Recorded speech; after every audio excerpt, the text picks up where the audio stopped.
बिस्मिल्लाहिर्रहमानिर्रहीम अस्सलाम वालेकुम। क्या हाल है तुहाडे सारे दा? उम्मीद करनी है सारे ठीक ठाक होवोगे, खैरियत नाल होवोगे। तो अफतारी का टाइम हो गया है, मैं फिर हाजिर हो गई हाँ और अफतारी दे विच अज की बनाया वे तुहानूं मैं दसनी हाँ। और वैसे तो मैं पकौड़े बनाए ने। अज वे 2 मार्च और टाइम होया वे 5:40 होए ने, तकरीबन अजे है 1 घंटा तो घंटा है अजे रोज़ा खुलन दे विच। ते तुहानूं मैं जेहड़ा ना घंटा नहीं हाले कदों 6:30 खुलदा है। एक मिनट मैं इत्थे कार्ड लगा दा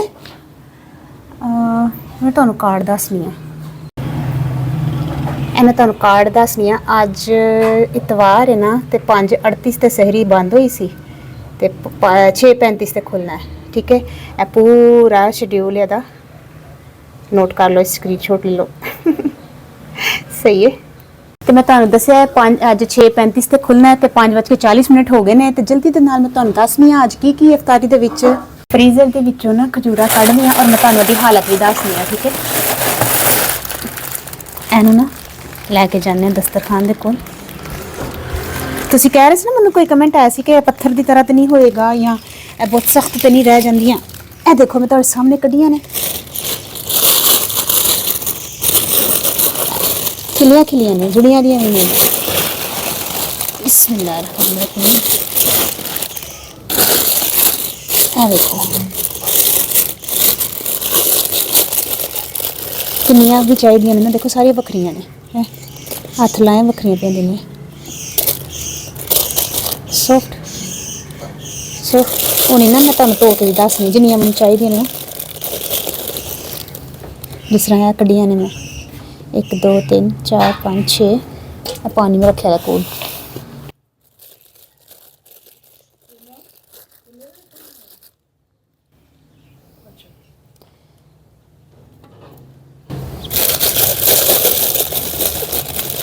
आली जरा बत्ती बाली।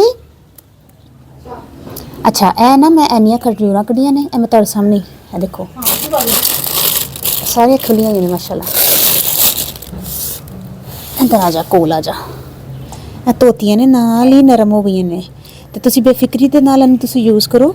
ए देखो यकीन करो घुल गई नाल ही। धोती है देखो है नरम, फ्रीजर च कड्डी 1 सेकंड च नरम है।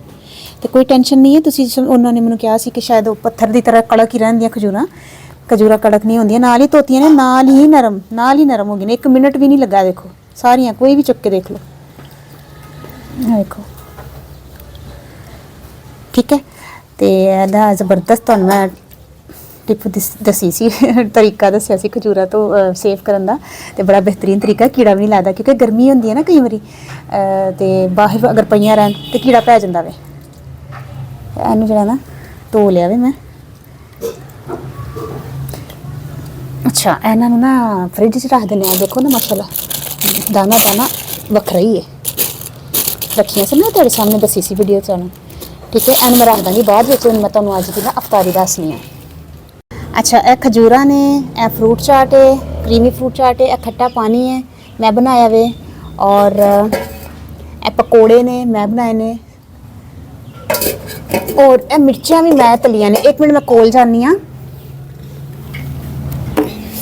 मिर्चां भी मैं ही तलियां ने, मैनूं बहुत पसंद ने।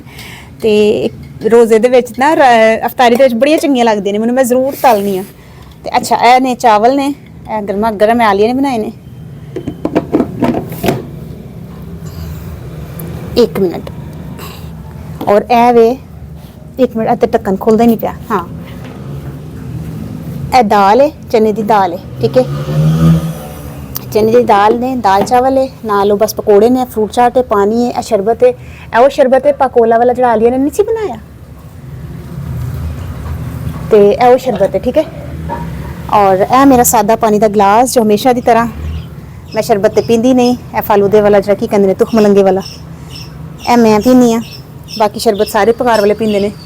तो अज की अफतारी पहली अफतारी साड़ी ए वे।